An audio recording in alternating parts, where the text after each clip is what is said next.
반복되는 일상의 노선을 벗어나 타인의 교양에 올라타고 싶은 분들을 위해 준비했습니다.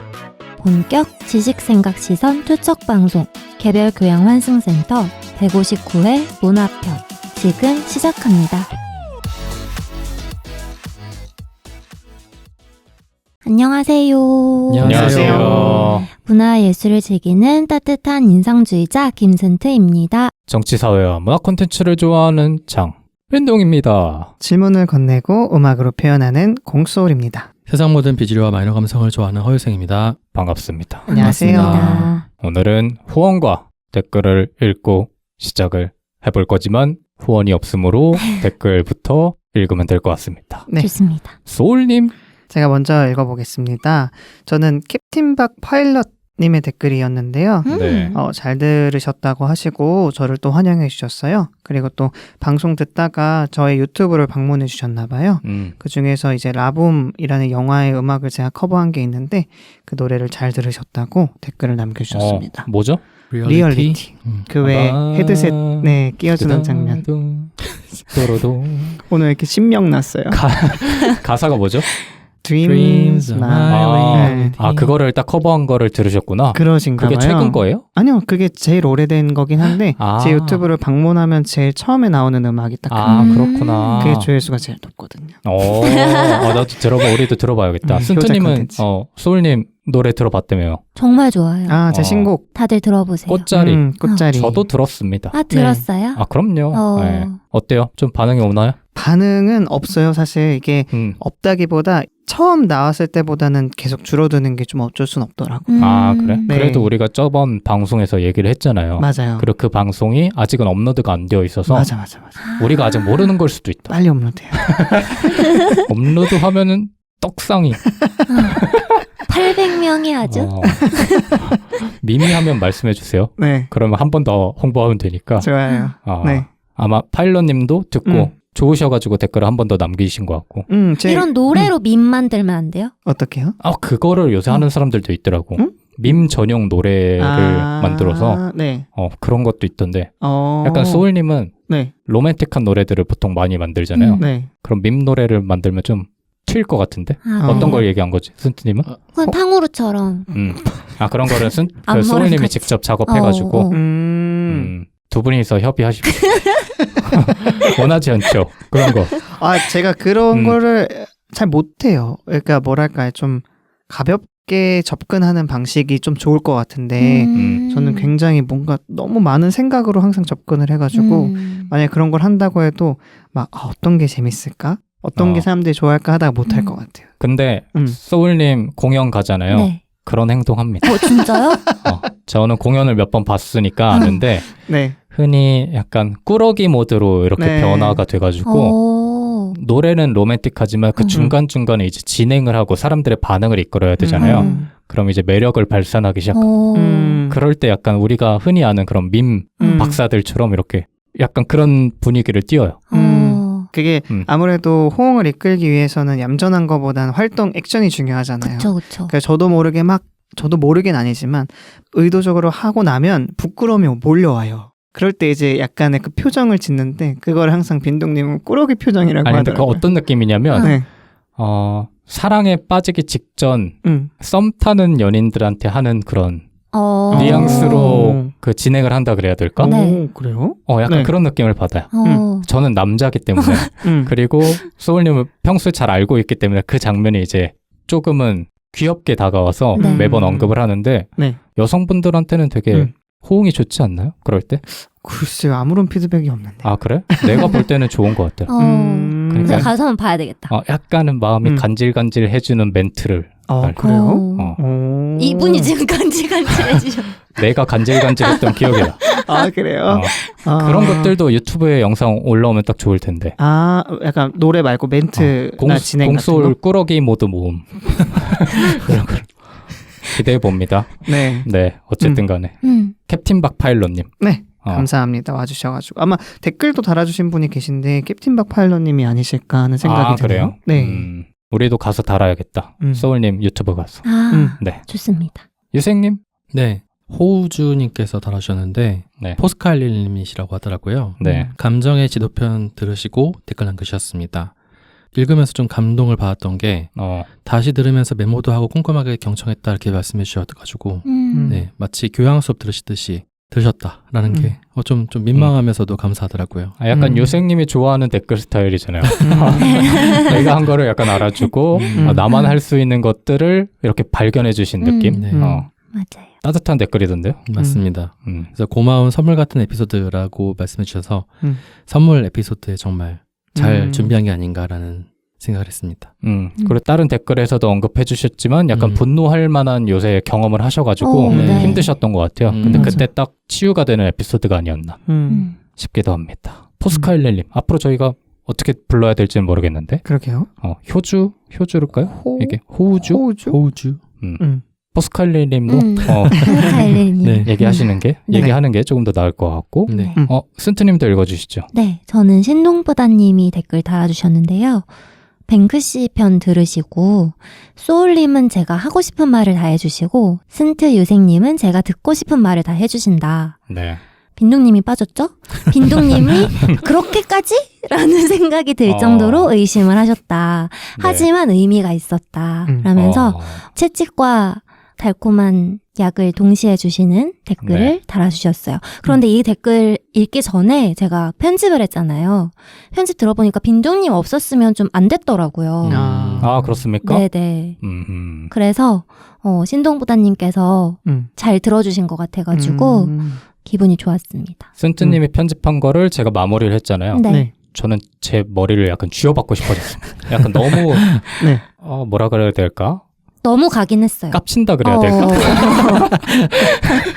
스스로가 약간 밥맛이 떨어져가지고 편집을 조금 중단했던 기억이 나지만 하지만 없으면 안 됐다. 끝나고 들어보니까 뭐 나름의 작은 역할을 했다. 하지만 많이 드러냈다. 그래서 살아남았다. 거의 뭐 난동을 부렸잖아요. 정도로 생각이 듭니다. 네. 뭐 비선님도 그 뱅크씨 에피소드에 달아주셨는데 아마 다들 재밌게 들으신 것 같아요. 특히나 비선님께서는 하고 계신 독서 모임에서 지난번에 언급했던 긴긴밤 소설이죠. 그거 이어서 이번에는 발칙한 현대미술사라는 책을 다루게 됐는데 뱅크씨 이야기도 할 수 있지 않을까라는 말씀도 해주실 정도로 인상 깊게 들으시고 약간 우리가 연결되어 있다라는 생각도 했습니다. 맞습니다. 너무 신기했습니다. 저희가 은근히 책들을 꽤 다루게 되는 것 같아요. 책에서 다뤄지는 그런 맞아요. 주제들. 네. 그래서 한번 이번 시즌에도 책과 관련된 특집을 해봐도 좋을 것 같고 지난 시즌에 문학 특집이 워낙 좋았으니까 그런 생각도 해봅니다. 제가 책하면 다룰 게 많기 때문에 많이 읽었나 봐요? 요새는 책을 가장 많이 봅니다. 유튜브보다 보고 있어가지고 책벌레가 되었다. 너무 오랜만에 듣는 말이다. 책벌레. 그러니까 나도 잊고 있던 단어인데 책벌레로서 언젠가 한번 풀어드리겠습니다. 좋습니다. 벌레 특집에서 푸시나요? 이상한 소리 그만하시고요. 벌레 특집은 뭐야? 책벌레라길래. 또 무슨 벌레가 있죠? 자벌레가 있습니다. 죄송합니다. 바퀴벌레. 무당벌레. 그만하세요. 네. 헐퀴벌레. 헐퀴벌레 혹시 아십니까? 뭐예요 그게? 헐퀴벌레 몰라요? 밈이에요? 네, 이것도 약간 밈처럼 쓰이는 그래요? 단어. 저만 쓰는 밈이에요. 그 헐자 있잖아요. 그 한자인 거 아세요? 그래요? 무슨 헐이에요? 깜짝 놀라 달아날 헐인가? 그런 한자가 있대요. 진짜요? 깜짝 놀랐어요. 누가 밈으로 이것도 지어낸 거 아니야? 맞아요. 실제 할아버지가 쓰는 걸 봤어요. 어떤 할아버지가 유튜브에서. 헐퀴벌레는 밈이에요? 그냥 제가 자주 쓰는 말이에요. 장빈동님이 자주 쓰시는. 네. 제가 놀랄 때 쓰는 말이에요. 헐퀴벌레. 이상한 거 많이 써요. 이게 다 유생님이 이상한 벌레 소리 해가지고 그런 거 아닙니까? 여기까지 왔습니다. 드러내죠.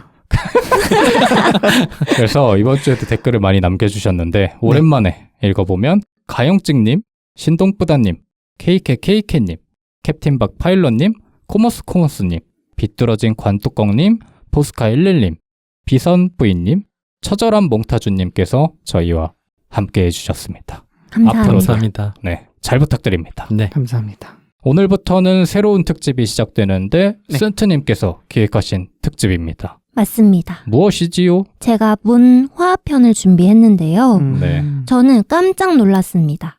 저희가 문화를 한 적이 없었다니. 전 당연히 했을 줄 알았거든요. 네. 제가 소개를 할 때 문화와 예술을 즐긴다라고 소개를 하잖아요. 네. 그런데 저 못지않게 여러분들도 각자의 분야에서 문화를 많이 즐기고 사신 것 같아서 네. 이 문화에 대해서 얘기를 해보면 재밌지 않을까 싶은 생각이 들었습니다. 그럼 문화가 무엇이냐? 문화를 찾아보니까 자연 상태에서 벗어나서 일정한 목적이나 생활 이상을 실현하고자 사회 구성원들이 모여서 만들어낸 생활 양식이나 행동 양식이라고 하더라고요. 네. 그래서 그런 문화에 대해서 각자의 문화 다 다르잖아요. 네. 얘기해보면 재밌을 것 같아서 얘기를 시작해보려고 합니다. 지금까지는 사실상 너무 무난해서 안 하지 않았나 라는 생각이 드는데 쓴뜨님께서 마침 골라주셨습니다. 시즌 4 때 제가 빈둥님이랑 싸울 것 같습니다. 지금까지 서로 많이 참았기 때문에 네. 제가 중재해보죠. 좋습니다. 네. 중재벌레. 딴지벌레. 빈둥님 딴지벌레 먹었어요. 딴지벌레를 너무 먹었어요 요새. 너무 많이 먹었어. 그러니까 좀 뱉어야겠습니다.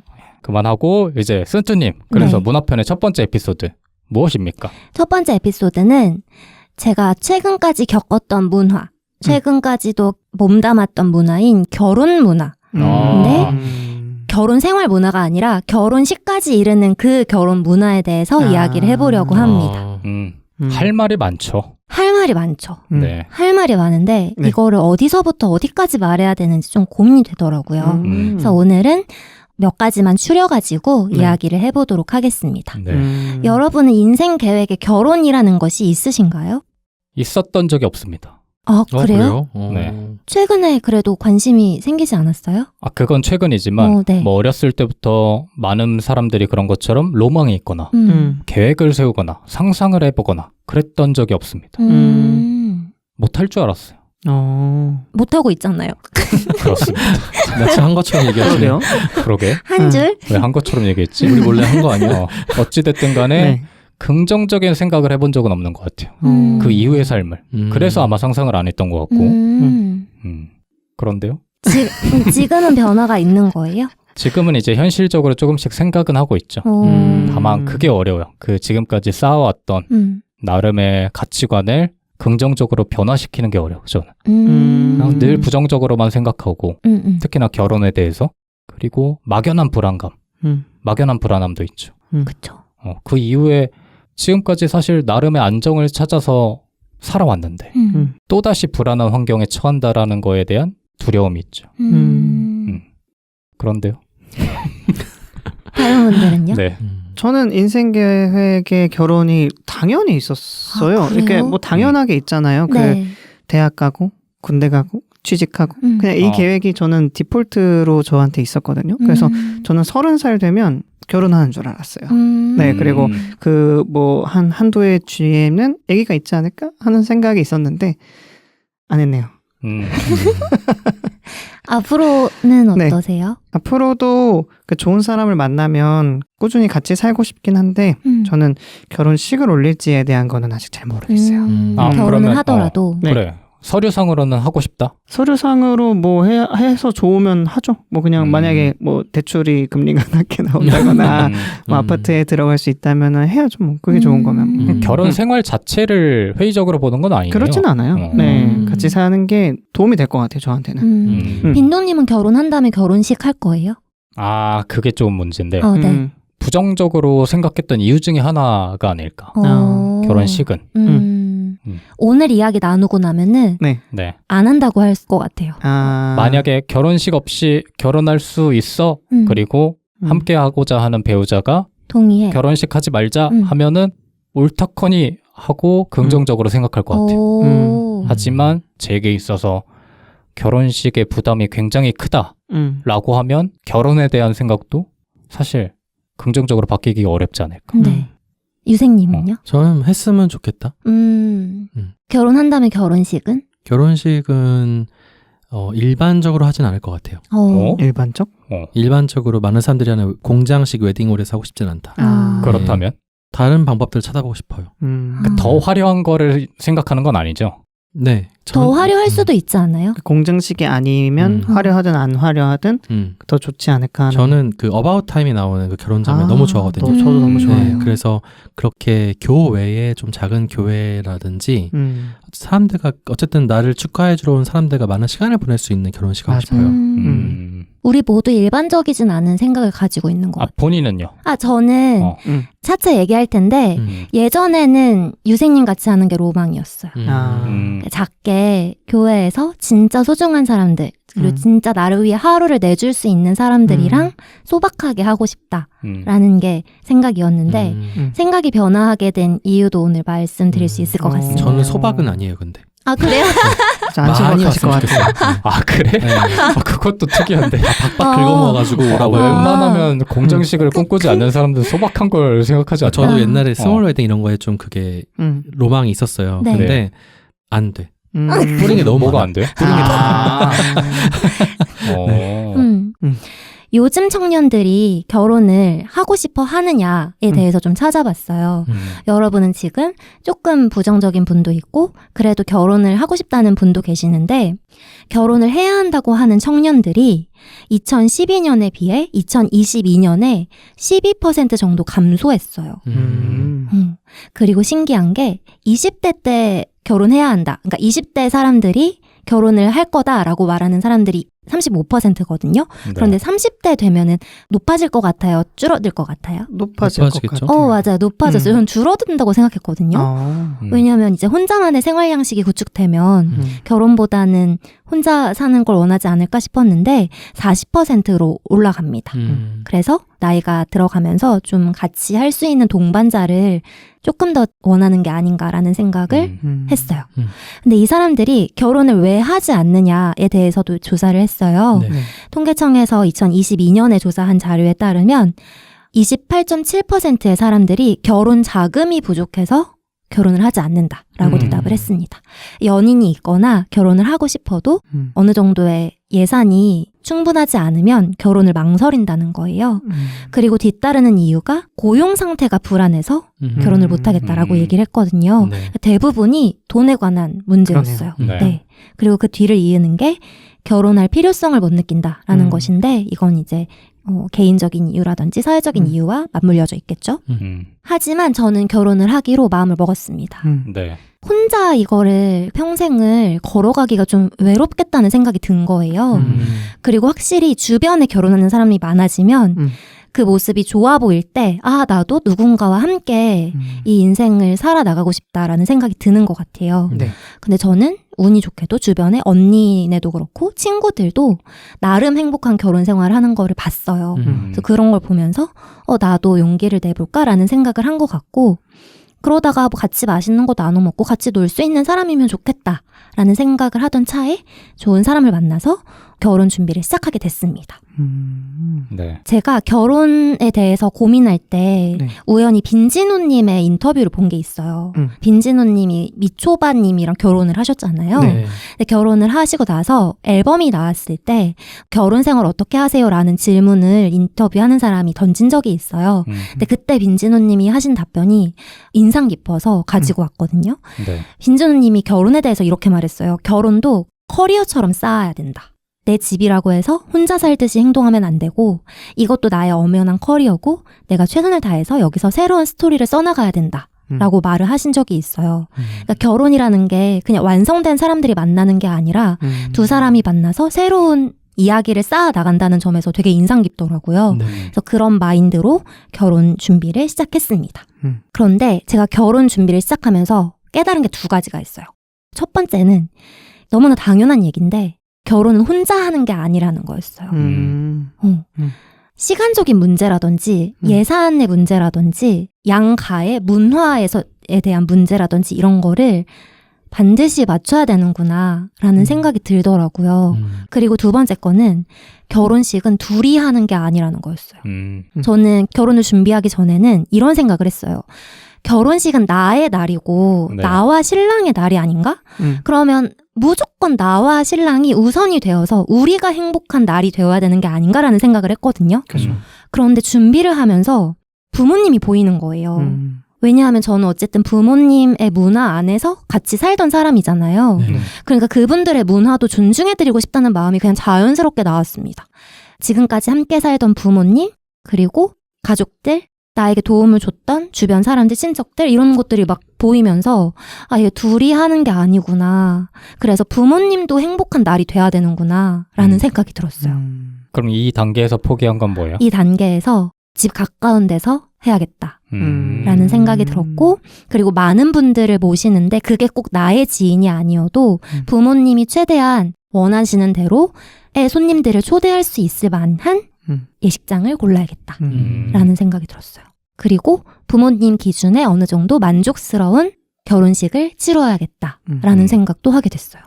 네. 근데 그게 잘 상상이 안 돼. 물론 경험이 없어서일 수도 있지만 네. 순트님이 원하는 방향과 부모님이 원하는 방향에 뭐 예를 들어 지역, 예식장 이런 문제 외에 되게 세부적인 것들도 갈렸을까가 궁금하거든요. 세부적인 걸 정하기 전에 제가 깨달음을 얻어서 세부적인 것까지 가지 않았는데 크게는 이런 거예요. 저는 식당에서 그냥 둘이만 있고 예쁜 옷 입고 제 친구들, 엄마 친구들 몇 명, 뭐 부모님 아빠 친구들 몇 명, 그쪽 남자친구도 이제 친구랑 부모님 친구 몇 명 해가지고 식당을 빌려서 해도 된다는 생각이었어요. 그래서 제가 얘기 들을 때 지인의 지인 중에 진짜 그렇게 한 사람이 있다는 거예요. 식당을 빌려서 뭐 한옥스러운 그런 식당에서 그냥 간단하게 기념사진 찍고 식사하고 그러고 헤어졌다. 그게 결혼식의 대신이었다라는 얘기를 들으면서 저도 아, 그런 결혼식이어도 진짜 좋겠다. 그리고 내가 생각하는 건 여러분들이 초반에 말했던 그런 공장식 결혼보다는 그쪽에 더 가깝다라는 생각을 하던 찰나였는데, 그런 것들이 이제 부모님의 손님을 모시기에는 너무나 공간이 턱없이 부족할 거고 위치도 그럴 거고 그렇기 때문에 안 되겠다라는 생각을 한 거죠. 그러니까 흔히 말하는 공장식 결혼이라는 것들은 어떻게 보면 부모님들, 양가 부모님들이 원하는 최소한의 기준을 맞출 수 있는 그런 조건이었다라는 거잖아요, 보통은. 그쵸. 그러니까 공장식 웨딩홀이라고 표현을 하는데 그게 되게 부정적이잖아요. 그런데 팩토리. 그것이 가장 최적화돼 있죠. 합리적이에요. 최적화돼 있어요. 효율적이고. 효율적이고요. 가장 많이 팔리니까 그렇게 맞아요. 했겠지. 맞아요. 그래서 저는 공장식에서 하진 않았거든요. 그래? 제가 한 곳이 공장식은 아니었어요. 뭐가 다르죠? 시간이 여유롭나? 시간이 여유롭고 공간이 더 넓고 맞아, 그렇긴 했어요. 맞아요. 그래서 그러진 않았는데 어쨌든 공장식이라는 게 부정적이긴 하지만 사람들이 선택할 수 있는 최선의 선택일 수 있다라는 건 깨닫게 되더라고요. 저는 그래서 만약에 하면 무조건 공장식. 맞아요. 이렇게 생각하시는 분들도 만에 하나라도 하면. 많습니다. 제 친구도 그런 친구 있어요. 네, 귀찮은 거 다 싫고 무조건 공장식에서 빠르게 하겠다라는 친구가 아무도 있었어요. 기억 못할 정도로 빠르게. 하는 게 낫지 않아? 그래서 나는 하기 싫잖아. 아, 그쵸. 여러분은 네. 결혼식에 대한 로망이 아까 빈동님은 없다고 하셨는데 저 있어요. 있어요? 안 하는 로망이 있는 거죠. 저는. 안 하는 네. 안 하는 거, 생략하는 거. 네. 다른 분들은 뭐 있으신가요? 저도 결혼식 안 할 거예요. 안 할 거라서. 네. 그러면 네. 나는 무조건 해야 된다라는 배우자면. 많은 얘기를 해보겠죠? 네. 네. 그럴 것 같아요. 근데 하고 싶어 하면은?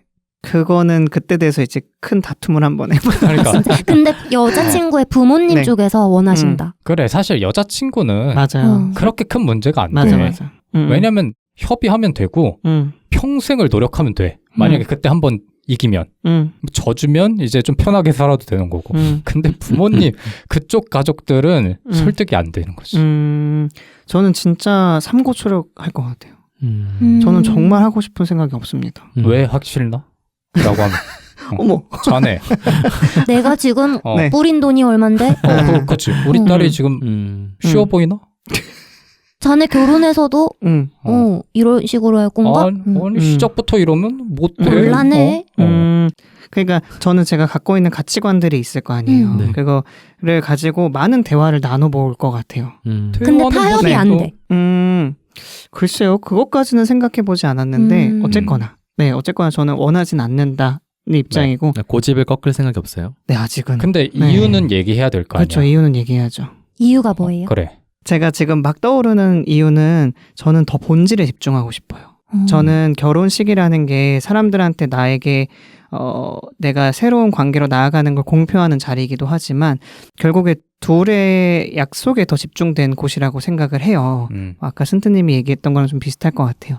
그래서 저는 정말 저를 축하해 주시는 분과만 만나고 싶고 그 외에 드는 비용 같은 거나 그 외에 드는 에너지들은 사실 쓸모없는 낭비라고 생각해요. 그러니까 이 얘기 가지고 단순히 뭐 얘기를 한다고 했을 때 납득이 혹은 설득이 되지 않을 수도 있지만 저의 가치관과 혹은 대화를 좀 존중해 주시고 서로가 존중하는 대화를 좀 많이 나눴으면 좋겠다. 만약에 그런에도 불구하고 그쪽에서 많은 의견과 많은 생각으로 저에게 다른 대안을 또 제시해 주시고 이렇게 조금 설득이 오고 가는 과정이 있다면 뭐 저도 어느 정도 생각은 해보겠지만 그냥 단순히 내가 뿌린 돈이 얼만데 뭐 우리는 결혼식을 꼭 해야 해 하는 거 가지고 그냥 받아들일 것 같지는 않아요. 그러면 사실 돈 문제가 가장 크잖아요. 돈 문제 크죠. 부모님 입장에서는. 내가 지금 얘기한 아니에요. 대로 돈도 있지만 네. 이런 거 있는 것 같아요. 부모님 입장에서는 내가 키운 자식이잖아요. 네. 내 자식이 장성해서 하나의 가족을 이뤄서 또 다른 가정이 이루어지는 거를 네. 친척이라든지 이제 친한 친구, 부모님도 친구들이 있잖아요. 친한 친구들이라든지 그런 분들한테 공표하고 싶다는 마음도 크신 것 같아요. 저희 부모님은 그러셨거든요. 그러니까 어떻게 보면 체면인 거잖아요, 그거는. 근데 그 체면이라고만 말하기 어려울 것 같아요. 맞아요. 저도 그 소울님이랑 비슷한 생각했던 적이 있어요. 네. 너무 허례허식 같고 저런 거 왜 하냐? 저거 다 돈잔치고 더 나쁘게 말하면 돈지랄이고 이런 생각까지 한 적이 있는데 제가 어느 순간 생각이 바꾸게 된 거는 그 유교에서 말하는 관혼상제라는 게 있거든요. 네. 그러니까 관은 이제 어떤 입신양명의 길에 들어서고 네. 혼인을 하고 그러니까 누가 죽었을 때 이제 상을 치르죠. 그리고 제사를 하는 이 네 가지 단계는 되게 중요하게 생각했더라고요, 유교에서. 그리고 저는 이 네 개가 형식이 곧 본질이라서 생각이 들었어요. 네. 그러니까 형식을 잘 갖추고 그것을 잘 치러내는 것이 오히려 더 본질에 가깝지 않나. 라는 생각이 어느 순간 들어가지고 저는 그런 의미에서 부모님들도 막연하게 그런 생각 갖고 계시지 않을까. 형식을 갖춰서 잘 사람들에게 공표하는 것이 오히려 본질일 수도 있다라는 생각 하시지 않을까라는 생각도 들어요. 그럴 수도 있죠. 제가 느낀 느낌도 요 느낌에 좀 더 가까웠거든요. 그러니까 만약에 그런 생각을 하고 계시는 부모님이라고 하면 네. 소울님이 이렇게 나왔을 때 결혼식이 아니어도 되지만 무언가 대안을 주기를 바랄 거 아니야. 그냥 결혼식 안 해도 돼라고 결혼식 하기 싫어요라고 하는 딸하고 당신 뭐야? 사위. 당신 뭐야? 사위가 죽어도 싫다 그러는데 그건 또 어떻게 또 밀어붙이겠어. 그러니까 만약에 조율이 필요한 거죠. 그런 맞아요. 상황에서 조율을 하려면 소울님도 뭔가 대안을 제시해야 될 거 아니야. 맞아요. 그 대안으로 할 수 있는 게 뭐냐 이거지. 본인이. 취조를 하고 그래요. 자꾸. 마냥 싫어 그러면은 대화가 안 될 거 아니야. 이게 지금 뭐 대답을 요구하시지만 그때 상황과 대화에 따라 좀 달라질 거라고 생각하지만 그럼에도 간단히 생각해 본다면 만약에 그쪽 그 부모님 쪽에서 원하시는 게 뭐 이렇게 주변 사람들한테 알리고 싶어 혹은 뭔가 형식을 치르고 싶으면 딱 그 정도만 제가 할 수 있는 범위를 찾을 수 있지 않을까요? 예를 들어서 주변 사람들한테 알리고 싶어 하면 제가 손님들을 다 초대해서 뭐 식당을 간다거나 뭐 어떤 방법을 찾을 수 있겠죠? 뭐 그런 식으로 뭔가 조율을 해 나가지 않을까요? 왜냐면 나랑은 조금 다른 차원인 것 같아서 나는 그냥 그 자리에 있는 게 싫은 거야. 결혼식 자리에. 네. 그래서 만약에 부모님이 뿌린 돈이 아깝다. 그래 나는 이걸 받아들일 수 없다. 그리고 그 상황에 내가 여유가 있어. 그럼 우리가 부모님한테 그 정도에 상응하는 뭔가를 줄 수도 있잖아. 그렇죠. 그러니까 그런 방식으로 대안을 줄 수가 있다라는 거지. 모르긴 몰라도 빈동님 부모님도 돈을 바라시는 건 아니에요. 뭐 그러진 않겠지만 그리고 만에 하나 그런 형식이 중요하다, 보여지는 게 조금 더 중요하다 하면 소울님의 방식을 따를 수도 있는 거. 맞아요. 근데 나는 그것도 어렵다라는 거지. 그거라는 거예요. 우리 지금 같이 동시대를 살고 있는 수많은 젊은이들이 또 젊은 부부들이 엄청나게 많은 생각을 할 거거든요. 네. 그런데 가장 편한 방법이 결혼식을 그냥 올리는 거예요. 그래서 그렇죠. 그걸 선택한다는 거죠. 맞아요. 그래서 그 이외의 방법을 생각하신다면 미리 생각을 하셔야 됩니다. 그래서 예비 부부가 되는 그 상대방 있잖아요. 한테도 미리 얘기를 해야 될 거고 결혼 준비를 시작하기 전에 그리고 나의 부모님이라든지 상대방의 부모님한테도 어느 정도 언지를 드려야 되는 거죠. 그래서 충분한 조율 과정이 필요할 것 같아요. 그렇죠. 요새는 워낙 제각기 결혼을 해서 뭐 하우스 웨딩이다, 전통 결혼식이다, 소규모 웨딩이다 이렇게 말들이 많은데 여러분들 가신 결혼식 중에 일반적인 결혼 말고 좀 특별한 결혼식 가본 적 있으세요? 나는 근데 특별하다고 할 순 없겠지만 되게 부러웠던 게 지금 생각해서 보면 코로나 때 결혼하신 분들 부러워. 인원 제한 있었을 때. 그때 또 쌌어요. 할인을 많이. 그 다 이해하잖아. 네. 그때 했으면 나는 행복하지 않았을까라는 생각은 해본 적이 있어. 사람들과 이게 만나고 싶지가 않아요. 나는 그런 데서 주목받고 싶지가 않고 네. 그다음에 내가 중심이 된 자리에서 뭔가 사람들하고 이렇게 소통하는 거를 즐기지 않다 보니까. 그래요? 나중에 국민 MC 돼야 되는데 그것도 안 되지. 그러네. 그땐 다르려나? 그거는 일이라서 다른가? 하여튼 그게 그런 분위기 자체가 싫은 거죠. 그러니까 모두에게 축하받고 막 축하. 누가 그렇게 축하를 해? 너의 날이야. 이게 나는 너무 힘든 부담스럽다. 난 아마 100% 쓰러져요. 부끄러워요? 부끄러움도 있죠. 부끄러움도 있어. 그거를 못 참는 이유가 뭐예요? 그거를 그냥 불편해. 평소와 다르기도 하고 나는 저는 그리고 개인적으로 가족들과 그렇게 가깝지 않아요.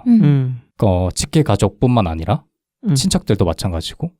근데 그런 것들을 다 해야 된다라는 부담이 일단 너무 크고 뭐 연락도 그렇고 와서 소통도 그렇고 지금까지 조금이라도 했으면 사실 하겠는데 아예 뭐 10년, 20년 뭐 소통도 없던 사람들을 이렇게 억지로 해야 된다라는 것 자체가 힘들죠. 물론 당연히 내 친구들, 지금 친하게 지내는 친구들을 초대하는 건 어렵지 않지. 근데 그게 문제인 거지. 부모님과 더 가까운 누군가들. 더군다나 새로 형성해야 될 배우자의 가족들과의 관계도 저한테는 굉장히 큰 부담이고. 그쵸.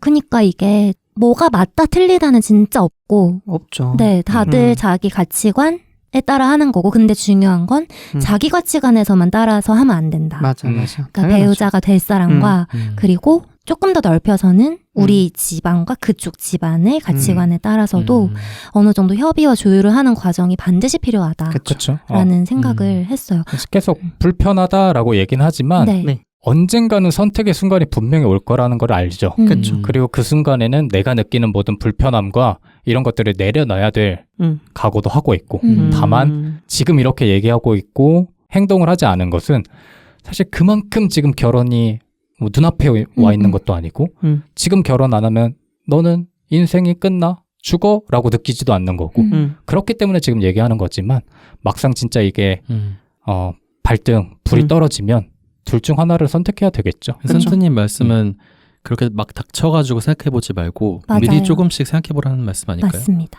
그것조차 부담이면 어떡해. 그건 이겨내야 될 영역인 거지. 그러니까 내가 말하고 싶은 건 이거지. 둘 중에 하나일 텐데.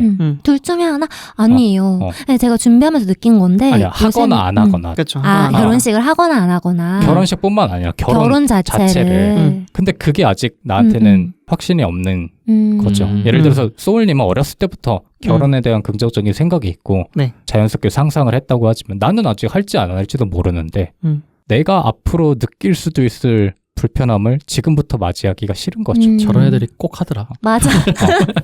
그런 내가 하는 거면 엄청난 그 결심을 한 거라고 봐야 되겠죠. 가서 놀려줘야겠다. 맞아. 그래. 가서 막 호응하고. 그러면 이제 모른 척하고 돈 냈으면 가시라. 저는 제 친구 같은 경우는 친구의 가족들은 전부 다 결혼식에 대한 로망이 1도 없었어요. 그 와이프 쪽 되시는 분들의 가족은 너무 그게 큰 거야. 로망이. 그래서 다 일임하고 맡겨가지고 너무 편하게 됐대요. 그러면 평화롭죠. 솔깃해요? 그거는 오히려 좋을 수도 있어. 그래요. 빈두님은 약간 귀찮은 게 싫은 것 같은데. 귀찮은 거 맞아. 귀찮아. 그런데 반드시 거쳐야 될 과정입니다. 이렇게 조율하고 협의하고 이렇게 떠넘기는 거 안 되나? 안 돼요. 떠넘기면 그 당일 하루만 힘들면 돼. 그럼 되잖아. 아니죠. 평생 가죠. 평생을 힘들지. 그래? 어떻게 그날 계속 싸울 때마다 또 소환되는 거죠. 어떻게 그럴 수가 있어? 안 해. 로망 결혼식 뭐예요? 로망이래. 그거 아까 물어본 거 특이한 결혼식. 특이한 결혼식. 특이한 결혼식. 특이한 결혼식? 소울님은 많이 다니시지 않아요? 아 그래 축가를 하잖아. 네, 맞아요. 저는 진짜 많이 다녀봤는데 딱히 특별한 결혼식은 없었어요. 대부분 비슷해요. 뭐 사실 큰 차이가 없죠. 뭐 야외에서 하나 안에서 하나 뭐 이런 차이?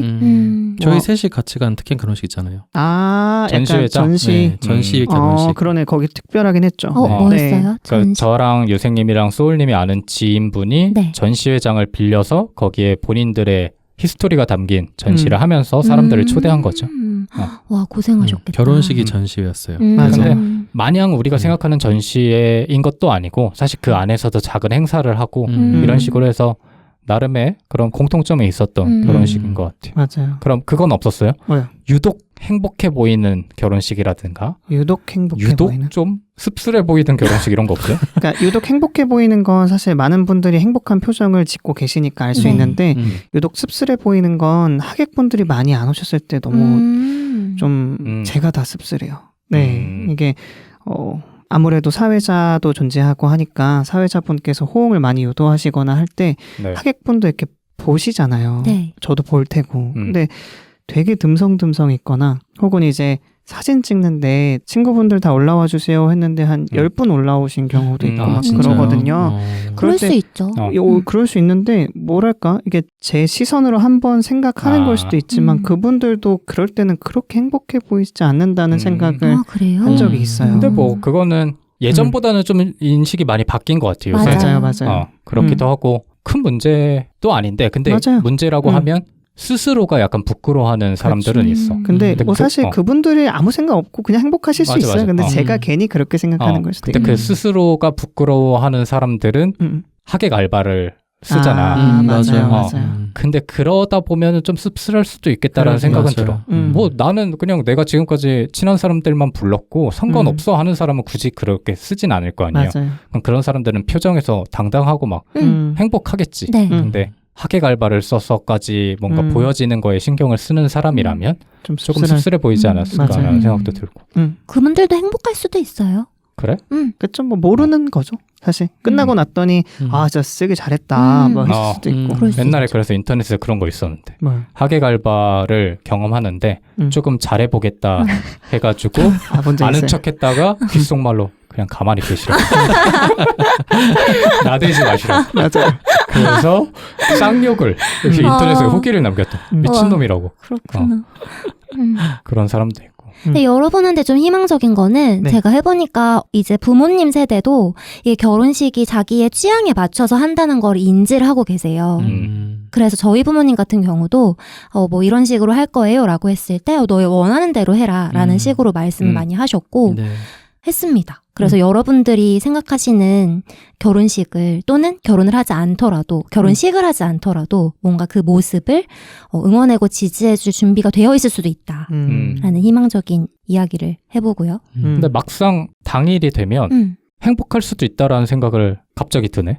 생각이. 저는 되게 행복했거든요. 그러니까 과정은 조금 귀찮고 짜증날 수는 있겠지만 그 당일에 축하를 받고 그냥 뭐 어쩔 수 없이 견뎌야 되는 거니까 라는 마음으로 하면 행복할 수도 있겠다는 생각이 갑자기 들었어요. 생각해보면 인생에서 그렇게 잘 차려입고 그쵸. 내가 주인공이 될 수 있는 날이 몇 없어요. 뭐 나중에 가면 환갑잔치 이런 데나 있지. 그치. 젊은 날에 그렇게 아름다운 모습으로 내가 주인공이 되고 많은 사람들의 축하를 받을 수 있는 날이 별로 없다고 느껴지거든요. 맞아요. 그러니까 그날을 꼭 부담스럽게 여길 필요는 없을 것 같다는 생각이 들어요. 내가 아까 말했지만 뭐 10년 넘게 연락을 안 한 친척들이 당일에 막 결혼식 와서 너는 연락 좀 하고 살아라 이러진 않잖아. 그렇죠. 아 축하해. 그치. 축하해 맞아요. 빈둥아. 만약에 너는 연락 좀 하고 살아 이런 사람들은 눈치가 너무 없는 사람들이지. 어쨌든 간 그게 형식적이든 진심이든 다 축하를 해줄 거 아니야. 맞아요. 거기서 느끼는 기분은 좋을 것 같아요. 전 좋더라고요. 합시다. 결정됐어요? 아니야. 얇은 소리야. 그래서 저는 요새 좀 부쩍 줏대가 좀 없네요. 좀 많이. 요새 근데 피곤해가지고. 생각해보니까 그 과정이 짜증날 뿐이지 뭐 당일에만큼은 괜찮지 않을까. 근데 저는 또 준비를 하면서 저 과정을 꼭 겪어봐야겠구나 그 생각을 했거든요. 네. 왜 결혼 준비하다가 헤어지는 사람들 되게 많다고 하잖아요. 네. 그 이유가 있어요. 이게 워낙 돈도 많이 들어가고 네. 과정도 많고 복잡하고 짜증나는 일들도 되게 많아요. 근데 그 과정을 함께 거쳐 나갈 때 서로에 대해서 좀 더 알 수 있는 면모들이 있어요. 그치. 그리고 현실적인 면모에 대해서 특히 더 잘 알 수 있어요. 그래서 그 과정을 거치고 이런 힘든 일들이 있었지만 그럼에도 불구하고 우리가 결혼을 하는 거야. 그 날이잖아요. 네. 그래서 그 의미가 조금 더 다르게 다가오는 것 같아요. 청취자 여러분, 이번 에피소드도 즐겁게 듣고 계신가요? 만일 그러시다면 이번 에피소드에 관한 여러분의 생각을 댓글로 남겨주세요.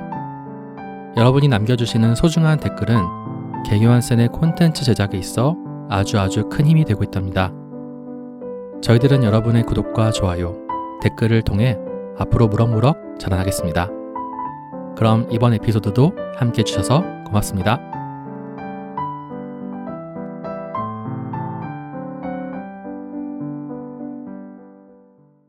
어쨌거나 네. 결혼을 이제 저는 하기로 마음을 먹었잖아요. 그래서 네. 결혼 준비가 시작이 됐습니다. 네.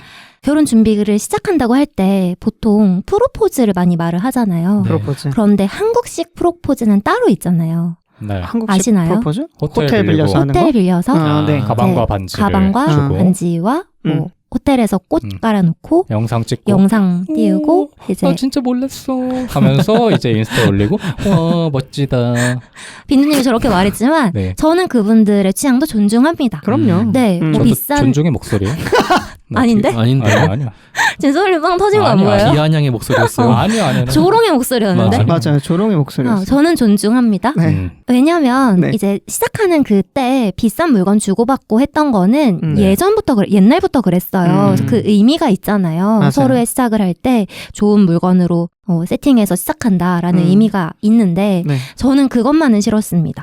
그래서 저는 예전부터 꿈꾸던 프로포즈가 있었어요. 저는 꼭 제가 하고 싶었고 그리고 결혼을 예정하지 않을 때 얘기를 하고 싶었어요. 그래서 저는 그거를 실현한 사람이거든요. 오. 그런데 네. 찾아보니까 네. 어마어마하더라고요. 뭐가 어마어마해요? 프로포즈에 들이는 돈이 어마어마합니다. 아이고야. 방금 말씀드린 그 호텔식 프로포즈는요. 네. 호텔을 빌리는 데만 151만 원이 드는데요. 네. 이 151만 원은 실제 있는 객실의 가격이에요.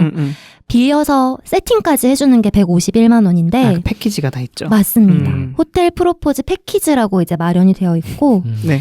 시즌 있잖아요. 예를 들면 크리스마스나 이렇게 좀 기념할 수 있는 시즌에는 없어서 이 방을 못 팝니다. 그 정도로 이제 결혼을 하려는 예비 부부들에게 핫한 프로포즈 방식이고요. 방금 말씀하신 대로 어느 정도 정해져 있어요. 깜짝 놀라게 네. 문을 딱 열면은 꽃길이 깔려 있고 쇼플이 이렇게 되어 있고 풍선으로 매림이 이렇게 되어 있고 영상이 나오면서 명품, 주로 명품을 주죠. 명품 가방이나 명품 주얼리들을 선물하는 그런 영상이 SNS에 퍼지기 시작하면서 이제 불이 붙은 거예요. 그래서 이런 꽤 부셔야 돼요, 프로포즈를 이런 거. 진짜 별로다.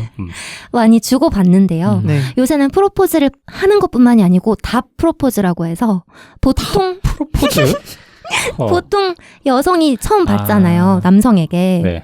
그러면 반대로 여성이 남성에게 답 프로포즈로 비싼 시계라든지 비싼 신발, 명품 신발, 명품 수트 뭐 이런 걸 준비해서 네. 답 프로포즈를 하는 경우도 정말 많습니다. 너무 상술 느낌이 나는데요. 그런데 정말 많아요. 좀 씁쓸하네요. 뭐 프로포즈뿐만 아니라 네. 브라이덜 샤워도 있고 맞습니다. 요새는 뭐 총각 파티 그런 뭐 것도 이런 거 있던데 애기 성별 이렇게 공개하는 파티. 맞아요. 케이크. 젠더 리빌. 젠더 리빌에서 이렇게 하는데 보여지는 거에 어떻게 보면 혈안이 되어 있는 것 같아요. 그렇죠. 근데 뭐 이해가 안 가는 건 아닌 것 같아요. 그날의 그 순간을 기념하고 기억하고 싶은 마음이 그렇게 발현될 수 있는 거니까. 그쵸. 저는 나빠 보이진 않아요. 왜냐하면 자기가 버는 만큼 어느 정도의 소비를 할 건지 결정을 자기가 하는 거고 맞아요. 그거를 뭐 자랑을 하든 SNS에 올리든 그거는 자기 행복한 대로 사는 건데 그렇죠. 이제 자기 소비 규모에 맞지 않고 그것을 위해서 돈을 벌고 하는 경우는 안쓰러워 보이더라고요. 그래서 그런 생각을 했습니다. 네. 방금 말씀하신 브라이덜 샤워도 원래는 유럽의 문화였다가 그게 언제 유명해졌냐면 드라마 중에 섹스 앤 더 시티에서 주인공들이 했다고 해요. 그래요. 그러면서 이제 우리나라에서도 신부를 축하하는 파티죠. 그래서 하얀색 옷을 다 차려입고 호텔이나 뭐 리조트를 빌려서 펜션을 빌려서 파티를 해주는 문화가 또 하나의 문화로 자리 잡혀 있습니다. 네. 여러분은 취향이 안 맞는 문화죠? 네. 아니요. 아니에요? 제 취향과 상관없잖아요. 맞아. 취향은 안 맞는데 이해는 한다. 근데 인 거죠? 브라이덜 샤워도 신랑이 개입되는 경우가 꽤 있어요. 그렇죠. 네. 신랑이 공간을 예약해줘야 되는 맞아요. 경우도 있고 네. 맞아요. 음식을 준비해줘야 되는 경우도 있고 그걸 원한다면 해줄 수도 있지 않을까요? 나는 평생에 한 번인데. 할 수 있을 것 같아. 오, 그래요? 그리고 해야 된다는 거에 대해서 그렇게 부정적이진 않아. 이건 또 의외죠? 의외네요. 네. 하지만 자기가 주인공이 아니라서 그런 거 아니에요? 그렇네. 그런가? 그럴 수도 있죠. 사실 그것보다는 그런데 만에 하나 안 할 수 있잖아요. 안 했을 때 주변에서 오는 이상한 눈빛이 너무 싫어. 근데 이상한 눈빛이 있어요? 있죠. 있을 수 있을 것 같은데요? 그리고 뉘앙스가 있잖아요. 프로포즈를 안 했어? 라든지 가방을 안 줬어? 라든지 아니면 브라이덜 샤워를 왜 안 해? 라든지 그 말 듣느니 한다. 그럴 수도 있어. 난 근데 그 시선들이 되게 싫고 무엇보다 사실 프로포즈는 아닐 수도 있지만 브라이덜 샤워 같은 거는 어느 순간 되게 품앗이처럼 돼버려서 제가 싫어하는 거 있지 않습니까? 생일 선물 네. 받고 다시 해야 되는 거 그런 것처럼 받으면 무조건 해야 돼. 이건. 그럼 그날 친구들이 가서 뭘 줘요? 선물이라도 막 주고 그래야 돼? 주는 경우도 있고 있죠. 브라이덜 아닌 경우도 있고. 어떻게 정해지냐면 네. 친구들 사이에서 맨 처음 한 사람이 어떻게 하냐에 따라 달려져 있어. 그리고 그 비용을 어떻게 나누냐도 달려져 있고. 근데 중간에 한 사람이 토라져서 친구 사이가 아니게 돼. 좀 멀어졌어. 그럼 그렇죠. 어떻게 되나요? 사실 그런 경우가 아니고서야 무조건 하죠. 만약에 내가 받았는데 안 해준다? 그거는 뭐 인연을 끊겠다라고 거의 받아들이는 경우가 많은데 그게 싫은 거죠. 그게. 그럴 바에 그냥 해버리는 게 낫겠네요. 아까 그 결혼식과도 좀 마찬가지로 그냥 하루 고생하자라고 그쵸. 생각할 것 같아요. 그리고 사실 프로포즈는 당사자 간의 이야기이기도 하고 어떻게 보면 안 하면 평생에 이제 힘들 수가 있기 때문에. 근데 방식은 다를 수 있잖아요. 방식은 다를 수 있죠. 그래서 근데 애초에 모든 사람들이 결혼을 준비하기 전에 좀 비슷하게 생각하지 않을까요? 예를 들면 내 배우자가 만약에 그걸 무조건 원한다 그러면 나는 그 사람이랑 결혼 못해 라고 아마 대부분이 말할 것 같아. 근데 결혼식이 다가오고 막상 그런 상황에 처하면 그게 어려울 거예요. 받는 사람도 사실 주변 사람들과 비교를 할 수밖에 없고 이게 애정이랑 직결된다고 생각하는 사람들이 많기 때문에. 맞아요. 맞아요. 저 실제로 네. 결혼 준비하면서 정말 많이 들은 얘기가 뭐 받았어? 였거든요. 주변에서 특히 직장에서 결혼 먼저 하신 선배분들께서 저에게 그럼 뭐 받았어? 라는 얘기를 하셨고 프로포즈 어떻게 했어? 라는 얘기도 정말 많이 물어보시고 근데 제 이제 신랑 된 사람은 저한테 노래를 만들어서 줬어요. 그래서 제가 먼저 했잖아요. 그래서 그게 답해서 이제 예스라는 대답이었거든요. 근데 그 얘기를 하기가 그 분위기가 그래. 그 얘기를 하면 되게 내 신랑이 되게 욕먹을 것 같다. 그래. 라는 생각이 드는 거예요. 그 사람들이 말은 안 할 수도 있지만 맞아요. 표정이나 말투나 이런 거에서 돈 아꼈네? 라는 느낌을 주는 거 아니야. 그래서 저는 그냥 행복하게 했어요 라는 식으로 그냥 얼버무렸거든요. 근데 저는 그것에 대해서 그게 없어요. 뭐 내가 받았어야지 뭐 왜 안 해줬어 이런 게 전혀 없었고 우리끼리는 행복한데 주변의 시선이 이미 그렇게 요새 많이 주고 받는다던데 뭐 샤넬백 받았어? 뭐 무슨 가방 받았어? 가방 받았어? 뭐 받았어? 이런 식으로 정말 많이 물어보시더라고요. 그래서 놀랐었습니다. 저는 그래서 그거를 물어보고 싶어 하는 심리는 어떻게 보면 굉장히 자연스러운 거라고 생각하지만 그런 거를 물어본다는 것 자체가 신뢰라는 문화가 좀 자리 잡혔으면 좋겠어요. 맞아요. 얼마 버세요? 라는 거 안 물어보잖아. 맞아요. 신뢰니까. 근데 그런 거를 물어보는 것도 사실 본인의 가치를 떨어뜨린다는 거를 좀 문화적으로 퍼지면 개선이 되지 않을까라는 생각을 하거든요. 저는 근데 그 이전에 그렇게 뭐 명품백을 주고받고 명품 시계 주고받는 게 당연해졌다는 인식 그 문화가 더 바뀌어야 될 것 같아요. 먼저. 그러니까 그거 어렵겠지만 그거를 네. 어떻게 바꾸는지는 머릿속에 터질 것 같은 거 나도 바꾸고 싶지만 맞아. 이게 약간 진짜 결혼식 때도 얘기했지만 뭐 돈, 에너지, 뭐 비용 이런 얘기를 많이 했는데 저는 돈이 많이 나가서 싫은 게 아니에요. 프로포즈든 결혼식이든 그냥 그 방식이 돈인 게 싫은 거예요. 그러니까 프로포즈라는 게 내가 이 사람과 같이 살고 싶은 마음을 고백하는 날인데 그때 많은 고민들로 해서 내가 이 사람이 정말 좋아하는 걸 해서 프로포즈를 했으면 사실 상관없잖아요. 맞아요. 근데 그 중에서 제일 쉬운 방법이 돈이에요. 결혼식도 똑같고 프로포즈도 똑같고 돈 그냥 많이 쓰면 그걸 많이 보여주는 느낌이잖아요. 그게 싫은 것 같아요. 그래서 프로포즈 하고 싶죠. 근데 그게 단순하게 그냥 돈으로 상응하는 무언가가 아니었으면 좋겠어요. 제 개인적으로는.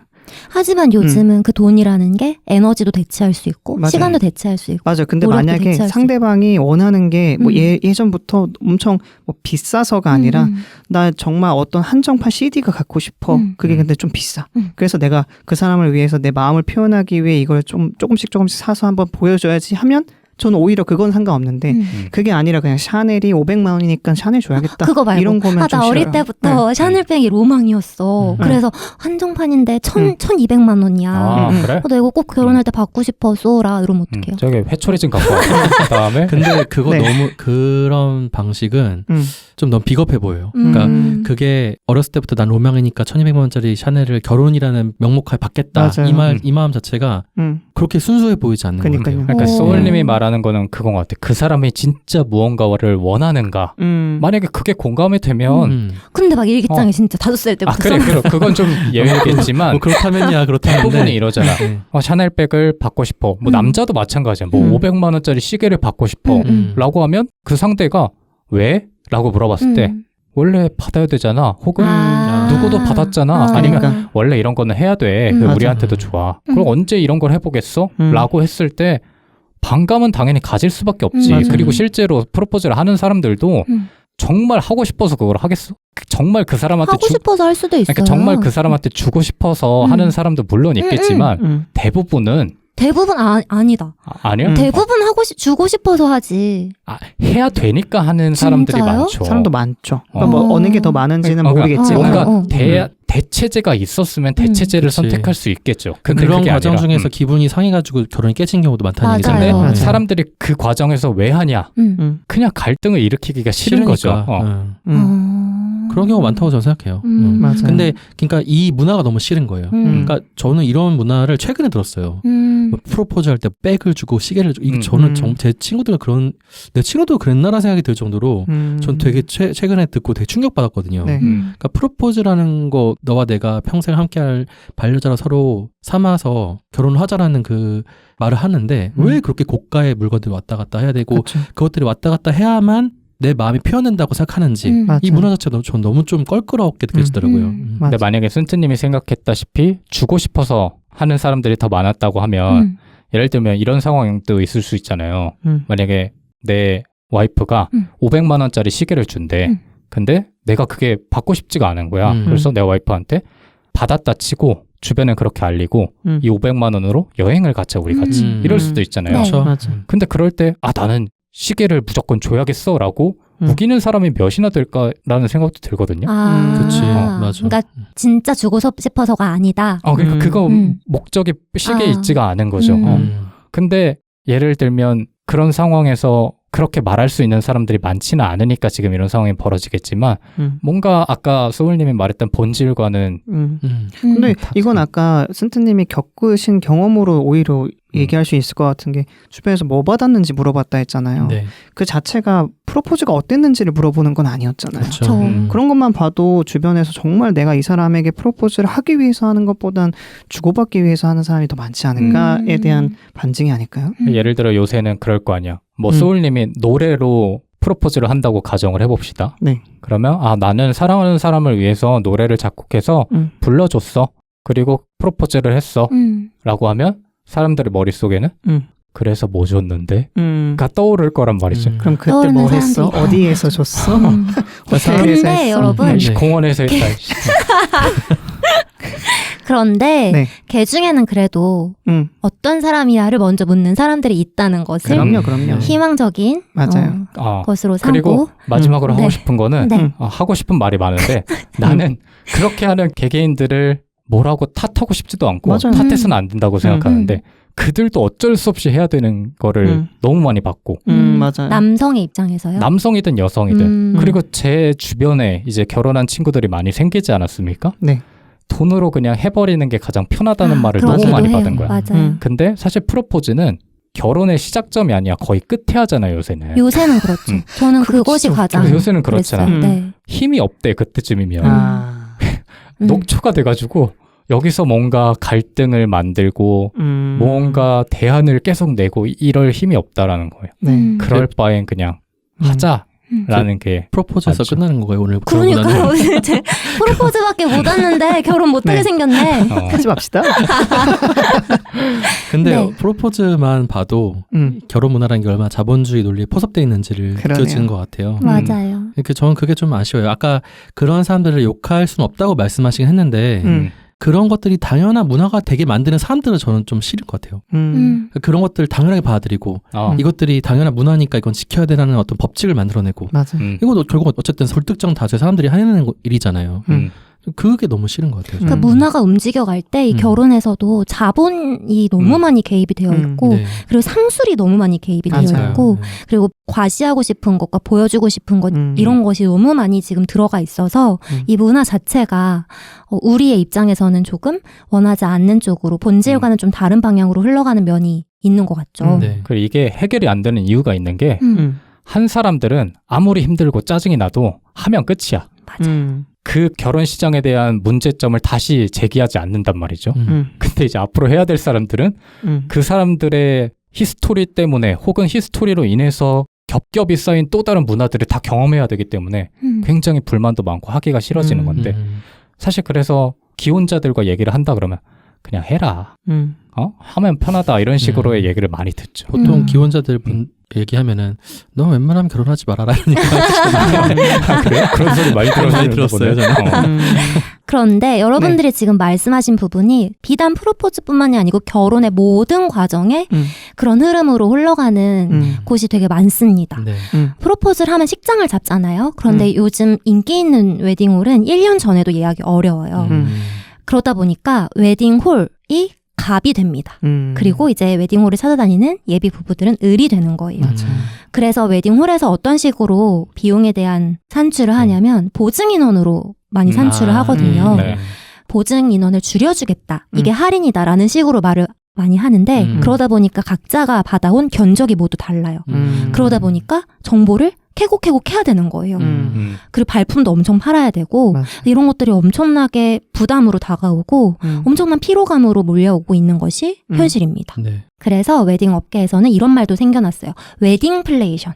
웨딩 인플레이션이라고 해서 웨딩플레이션이라는 말이 있는데 웨딩 시장이 특수한 것이 반복 구매가 일어나지 않아요. 네. 아까 빈두님이 프로포즈에서도 말했지만 한 번 하면 끝이에요. 그러다 보니까 이 문제를 개선할 여지가 줄어들고요. 가격 경쟁이 일어나지 않습니다. 독점하고 있는 업체가 되게 많고 그 업체가 가격을 마음대로 흐트러 놓을 수가 있는 거예요. 물론 정부가 올해 가격 표시제를 도입하겠다라고 네. 말을 했어요. 네. 그런데 아직 윤곽이 나오지 않은 상태이고 아직 실행이 되고 있지 않은 상태이기 때문에 이 문제는 지금도 일어나고 있습니다. 그리고 그러다 보니 공급자 중심의 시장이 돼버리는 거예요. 국내 예식장 중에 홈페이지에 가격을 명시한 예식장이 10% 미만입니다. 그러니까 정보가 너무 비대칭되어 있고 그렇죠. 그러다 보니까 이게 혼자 했는지 플래너랑 같이 했는지 박람회에서 했는지에 따라서 가격이 다 달라요. 근데 가격이 또 한 푼 두 푼 하는 게 아니거든요. 그렇죠. 적게는 10만 원, 20만 원, 많게는 100, 200까지 차이가 나요. 더 많게는 1000, 2000까지 총 비용에서 차이가 나고요. 그러다 보니 예비 부부들의 입장에서는 이 정보 우위에 서야 하는데라는 초조함에 시달리게 됩니다. 그래서 결혼 준비가 어려운 것 같아요. 꽤 부숴야 된다고 생각합니다. 그래서 정부에서는 방안을 또 하나 내놨어요. 가격 표시제 말고도 공공예식장을 좀 더 많이 짓겠다. 그래. 맞아요. 라고 해서 이 공공예식장은 평균 사용료가 11만 2천 원이라고 합니다. 아, 맞아. 좋아. 좋다. 저렴한 그리고 거 좀 봤어요. 살펴보니까 나 여기서 하고 싶다라는 곳이 있었어요. 네. 국립현대미술관도 있고 맞아. 국립중앙박물관도 있고 민속촌도 있습니다. 네. 민속촌 재밌겠다. 네. 총 139곳 정도 된다고 해요, 지금. 네. 그런데 안타깝게도 절반의 예식장에서 한 건의 결혼식도 열리지 않았다고 해요. 왜요? 이유가 뭐냐면 대부분은 장소만 제공합니다. 그러다 보니 나머지 부분을 모두 예비 부부가 준비해야 되는 거예요. 쉽지 않죠, 그거. 진짜 쉽지 않거든요. 그쵸. 정말 쉽지 않아요. 결혼식이 진짜 뭐 30분 길게는 1시간, 2시간 이렇게 한다고 해도 그 사이에 준비해야 되는 것들이 정말 많거든요. 그리고 어쨌든 나의 손님, 부모님의 손님이 다 오는 거기 때문에 정말 신경을 많이 써야 돼요. 네. 많이 쓰게 돼요. 그런데 장소만 놓고 나머지는 다 알아서 해. 라고 하는 거는 차라리 돈을 좀 더 내고 그쵸. 일반 예식장으로 가겠다가 되는 거예요. 그러다 보니 지금 활용은 그렇게 활발하게 되고 있지 않은 상태입니다. 예식장을 고르고 나면은 이제 플래너를 만나거나 박람회를 가거나 해서 스드메를 결정하게 됩니다. 네. 스드메에서도 할 말이 많은데 지금 시간이 너무 지나가 버려서 하나만 얘기하면 저는 스드메 하면 다 끝나는 줄 알았어요. 준비가. 보통 결혼 준비한다고 하면 플래너 만나서 스드메 고르는 게 되게 주요 과제거든요. 네. 근데 그거만 하면 저는 그래도 큰 돈 들어가는 거나 큰 신경 써야 되는 거가 끝날 줄 알았는데 그게 시작입니다. 그 외에 뭐가 있냐면 예물, 예복, 스냅, 사진 찍는 거, DVD, 부모님 한복, 양복, 부모님 메이크업, 청첩장, 부케, 답례품, 상견례, 네. 거기서 더 하시는 분들은 신부 관리, 신랑 관리하는데 지금 듣기만 해도 숨이 막히는 멀미나요. 그쵸, 표정이시죠. 여기서 중심을 잘 잡아야 돼요. 왜냐하면 이 업체들에 가면 하시는 말씀이 아쉽지 않으시겠어요? 입니다.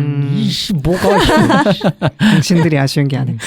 그래서 블로그 찾아보면 이런 문화도 있어요. 요새는 팁들을 공유합니다. 그래서 똑똑한 예비 부부들이 정리를 미리 해줘요. 네. 이 부분에서는 안 해도 된다. 이 부분에서는 뭘 방어해야 된다. 하면서 정리를 많이 해두셔서 그것도 어느 정도 호의어식은 하고 싶지 않다라는 분들에게 팁이 되곤 합니다. 저 그거 진짜 어이없었는데 지금도 그러신지 모르겠지만 기사님인가 누구한테 도시락 싸주는 문화가 있다면서요? 맞아요. 지금도 차령하면은 하나요? 이모님들한테 간식 사줘야 되고 요새는 많이 줄어들었어요. 그래요? 많이 줄어들었는데도 현금으로 줘야 되고 하시는 분들이 있고 그리고 이모님 얘기하셨는데 저는 준비하면서 이거 이모님으로 직업을 전향할까 이 생각을 좀 했어요. 네. 왜냐면 현금으로 드리거든요. 네. 그러면은 세금을 내시는 분들도 계시겠지만 안 내겠죠. 그쵸. 근데 되게 많이 드린단 말이에요. 그리고 이게 해마다 가격이 정말 많이 뛰어요. 그래서 뭐 한두 시간 도와주시는데 20, 30 우습게 나갑니다. 그 드레스 해주신 분이요? 네네. 지금이 제일 쌀 때군요. 맞아요. 그래서 결혼 준비할 때 제일 많이 하시는 말씀이 아쉽지 않으시겠어요와 지금이 제일 쌉니다. 예요. 법적으로 금지해야 돼요. 이거 불공정 거래 시장 아닙니까 이거? 맞아요. 그런 생각이 드는데 이게 아까 말씀드렸듯이 을의 입장이 되잖아요. 그러니까 예를 들면 촬영에서 이렇게 말하면 좀 안 예쁘게 나오는 거 아니야? 이 생각이 떠오르는 거예요. 맞아요. 그러다 보니까 아까 소율 말씀하신 간식도 해다 드리고 김밥도 싸다 드리고 이런 문화들이 또 생겼었는데 지금은 또 많이 줄어든 추세입니다. 다행이네요. 네. 이렇게 빠르게 말했는데 사실 네. 중간중간에 말씀드릴 것들이 많지만 아까 프로포즈에서 우리의 의견을 많이 말한 것 같아서 네. 제가 볼 때는 뭐 우리가 그래도 방송을 하는 동안 네. 이번 타자가 나오지 않겠습니까? 네네. 두 번째 때 한번 좋습니다. 한 번 더. 그 사람을 토대로 한번 더 얘기해보는 것도 좋을 것 같고. 네, 그러네요. 이 과정을 거쳐서 어쨌든 결혼 날이 되죠. 결혼은 요새도 다양하게 하는 게 문화입니다. 그래서 줄에 없는 결혼 많이 하고요. 그렇죠. 요새는 뮤지컬 웨딩도 많이 하시더라고요. 맞아요. 근데 제 뮤지컬로 친구 이렇게. 그거 했는데 네. 좀 그렇더라고요. 좀 머쓱해. 네, 좀 어느 사람 머쓱하더라고요. 입장에서. 네. 그럴 맞아요. 수 있죠. 음. 네. 그리고 그것뿐만 아니고 요새는 입장도 부모님 동시 입장, 맞아요. 양가 부모님 입장, 뭐 음. 아빠랑 신랑이 입장, 신부가 혼자 입장 하는 그런 형태로 다양하게 변주를 하는 것이 맞아요. 요즘 세대의 네. 결혼 문화입니다. 후반부 너무 빠르게 지나가긴 했지만 그러게요. 제가 겪어보니까 이게 결혼식이라는 과정도 전 소중한 기회라는 생각이 들었는데 뭐에 대한 기회냐면 서로를 좀 맞춰볼 수 있는 그러니까 짧은 기간에 임팩트 있게 강렬하게 맞춰볼 수 있는 기회라는 생각이 들었어요. 네. 그래서 여기서 진짜 틀어질 수 있겠다. 근데 여기서 틀어지면 그걸로 또 의미가 있겠다. 네. 라는 생각이 들었거든요. 그래서 한 가지 말씀드리고 싶었던 거는 그런 소중한 기회니까 둘이 가치관을 맞춰서 잘 준비했으면 좋겠다라는 생각이 들었고 그리고 그래도 다른 사람 눈보다는 우리의 가치관에 맞춰서 그날을 계획하면 좋겠다. 그리고 또 하나는 결혼 후에도 삶을 살아가야 하니 그쵸. 예상 계획을 잘 세우시라 라는 말씀을 해드리면서 오늘 에피소드는 마무리해보도록 하겠습니다. 아쉽네요. 뭔가 시간이 짧게 맞아요. 느껴져요. 맞아요. 얘기거리가 되게 많은데 그러니까요. 준비해오신 것도 짧게 있을 텐데. 각자 소감 얘기하고 마무리할까요 그러면? 한 20초 정도씩? 좋아요. 20초. 네. 저는 네. 화가 납니다. 아. 또 화가 나는데 아름답게도 모자란 결혼이 언젠가부터 이렇게 청년들에게 부담이 되고 맞아요. 돈이든 시선이든 인식이든 그런 사실이 되게 안타깝고 카르텔이 괜히 카르텔이 아니라 이런 게 카르텔이 아닌가. 그러게요. 결혼식장 뭐 이 자식들이라고 하면 안 되겠죠. 거기 종사하시는 분들도 계시니까 네. 정부가 개입해야 된다고 저는 생각을 하고 개입이 너네 그러면 안 돼. 이런 방법은 사실 반발이 클 테니까 아까 말했던 공공 장소를 활용해서 정말 부담을 내려주는 게 혼인율을 높이고 나아가서 출산율을 높이는 방법이 아닐까 생각합니다.